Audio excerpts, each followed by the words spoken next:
Good morning, good afternoon, good evening, ladies and gentlemen, depending on what time you're watching this, what part of the world you're in. This is Chris again, the Watch Lounge, coming to you with another video review. Today's review is, as promised, this is the RZE, this is the Valour, the chronograph, guys. This was Travis over RZE, the owner, sent this in for the channel to review, guys. He came over from Boulder not too long ago and started his own company, Quick Wristwatch Check. I'm indeed wearing the Timex Midget. Loving this piece still. I'd throw it back on the bun strap because as we are getting the fall, I figure it had that kind of more fall kind of look. Still loving that piece, guys.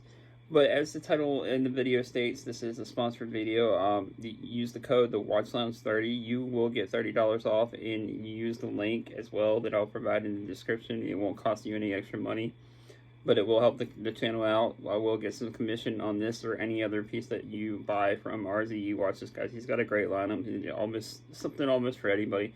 And I definitely, again, wouldn't put my name behind something that I didn't believe in myself.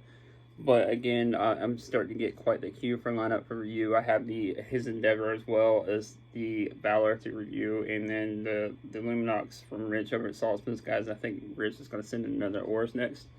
I do believe in a Oris or a tag, guys, so look for that coming up. So, and as you know on the title, I have an unboxing at the end of the video. Let me know if you guys like that kind of format where you see me talking for a minute or so, and then go over the watch specs and try to do like an unboxing at the end of the video. Do you like that format? Do you like the unboxing separate? Let me know down in the comments, guys. But again, this is another watch from RZE, guys, and for the price, right around 370 US dollars, based out of Singapore, guys. For the movement, for the specs that you get a lot of watch for the money, guys. But anyways, guys, I'll go to the desktop to show you the watch. Now here is the step watch. You guys saw that in the unboxing, guys. Sorry, I knocked the car over there for a little bit. But you guys saw this in the unboxing about a week or so ago. This is definitely a killer looking piece, and I will try to put pictures from his website of the other models. It comes in a pink kind of salmon dial and like a white kind of panda dial. This is almost kind of like that carbon fiber kind of look, which I kind of dig, kind of like a stealth kind of matte black kind of look. Now the bezel, excuse me, guys, the bezel actually does not rotate or anything like that, so it's just kind of for looks, guys. Got a tachometer on there. You see the posters here at the 2 o'clock, the 4 o'clock. It is a sapphire crystal, about 22 millimeter lugs, guys. It's about 43 millimeters from side to side, from end to end, guys. But it was about 48 and a half wearing. So it wears really like a cushion style case watch, guys. And as you know, I do dig that orange and black combo, guys. Has as I mentioned, a sapphire crystal. It is a 200 meter water resistant watch, which is pretty impressive for a chronograph, guys. Plenty of water resistance for what you and I will need it for. And it comes with this kind of comfortable rubber kind of strap. Nothing too fancy. You may want to change that when you get it out to a NATO or something like that. But this wears really light on the wrist, guys. I'll show you what it looks like on my big 7.5 inch wrist. Not an overly thick watch here. And nothing too crazy on the case back, as I do believe this may be one of the prototype watches, I believe. But again, overall, the orange and black, the chronograph, and it does run with a Seiko Mecha Quartz movement, guys. And overall, the Seiko Mecha Quartz movements are really reliable. They run really well. I've never had a problem with them. They're in the ubiquitous, the Flightmaster, many other watches, and I see why he went with the Mecha Quartz. Definitely a reliable kind of grab and go kind of piece.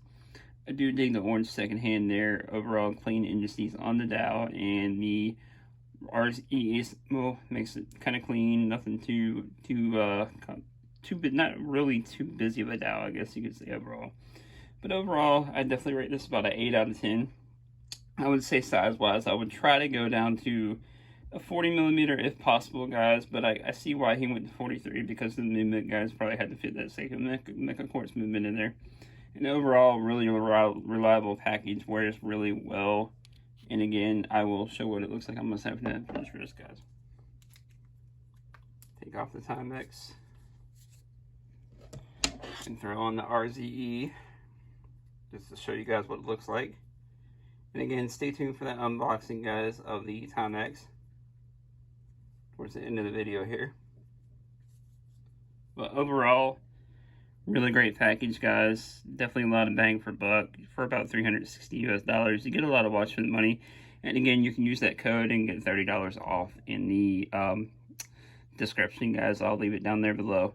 But anyways, guys, we will go on to the unboxing of the Timex sector dial that Peter C, my buddy, has sent in a couple watches to the channel. I'll leave a link to his Instagram down below where you can follow him, another fellow watch enthusiast, but he was kind enough to send in the sector dial for review, so let's take a look at that one, guys. Now here is the outer box. Nothing too crazy on that, guys. You guys are used to usual Timex fanfare, and as you know, I do kind of cheat a little bit in the unboxings, and I kind of tried it on. I've worn it for a little bit, and I definitely do enjoy this watch for the price, guys. Another quartz, guys.